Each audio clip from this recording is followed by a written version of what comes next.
Hey friends, welcome to my channel. I am in nature. I'll show you where I'm at. It's gorgy. It's a beautiful day out and I got my dog there. So anyway, download. So what I was asking about, I don't know why it came to me, I put a lot of time into my self-care. So in the mornings, like right now, I often go for a walk with my dog in nature and it feeds my soul. I feel like it's a walking meditation actually, because it's like a conversation more than just me walking. It's like I get the hits and the downloads. So anyway, today I was, thinking oh my God, I just love walking. I love being out in nature. I love how it smells. And I was like, okay, I think of so many people that don't allow themselves to do what their heart's calling them to do. They push themselves to do these things every single day that they don't want to do. They don't feel good about. It's lost its flair. They're bored. They're miserable. They're just feeling like life is a struggle. I know a lot of people like this. And what I realized, because I said I think the thought began with, oh, should I be doing more in the morning? Because I first I feel like I need a little bit of the morning and then I'm ready to give for the rest of the day. And I felt like God was just dude, I made you to enjoy what I created. And when you go out and you elevate your vibration and you feel better and you get the downloads, now you share from that place. But if you're always doing what you don't want to do, if you're not living essentially from your heart, then you take on a strain and a struggle that isn't necessarily the way I believe we're meant to live. And when we tap into our heart, when we live from our heart, when we love from our heart, when we speak from our heart, actually speaking our truth, it creates an ease and a flow to life that is just, it's not hard. It's beautiful. And I was like, well, why do so many people not choose to live from their hearts? And I guess I get it. I've lived through it. You're going to get criticized. You're going to get judged. You're going to get, in some cases, ghosted, right? Because you're hooking out of the matrix of struggle, and you're trading that to trust that your heart actually has the answers. And then the other thing, and God was Source was and what if you just found out you had a week to live?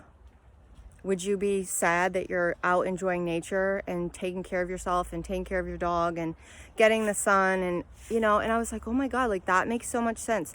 But yet, why do we wait for something to be the catalyst to give us a reason to rest? Is it, you got to get sick to finally say, oh, now I have permission to rest because I'm sick? You need a reason to just do what your heart's calling you to do. And, often I've had to let go of needing to understand all the time, because often our intuition is coming from obviously Source. So it's not going to make sense on a day-to-day level in my mind. And when I learn to just surrender so I can trust, so I can lean in and be okay, I feel a little bit uncertain here, but it's calling me in my heart. So, okay, yes. And the more you do it, at first it's very uncomfortable, I think, because of the old normalized way of separation and struggle, and getting into unity of your heart, living from that place, living from love, intending for the things that you actually want for your life, instead of just going through life randomly, every day is what'll I get? But actually having a clear focus, right? And practicing this daily, every day. Because I was thinking about the abundance that I believe Source has for all of us. And, when we are in fear, or we don't believe we can do something, that's the enemy. That's through our thoughts, mind hooks that basically say we shouldn't have what God said, that He's glad to give us the kingdom, right? Everything is included. Good health, a good sound mind, right? Powerful, feeling good, loving, harmonious, happy. These are the things that we're entitled to from the Creator. And we get in our way through our thoughts because of the fear that's been pumped in. And that's the enemy. The enemy comes into your mind and makes you believe you're not worthy, you're not good enough, you can't possibly do this, you need this you know, you need to keep doing the same thing you've been doing forever because you're supposed to, you should. And I think it's just time for us to all start questioning, why are we doing what we're doing? Why are we hanging around with the people we're hanging around? Why are we watching the things we're watching? Why are we saying the things we're saying, right? And what's underneath of that? Is there a fear or is there a trust? And my mantra today is, in God I trust. That's my mantra. Use it if you like. Love you guys. Hope this helped. Peace. Join my channel. Subscribe if you haven't.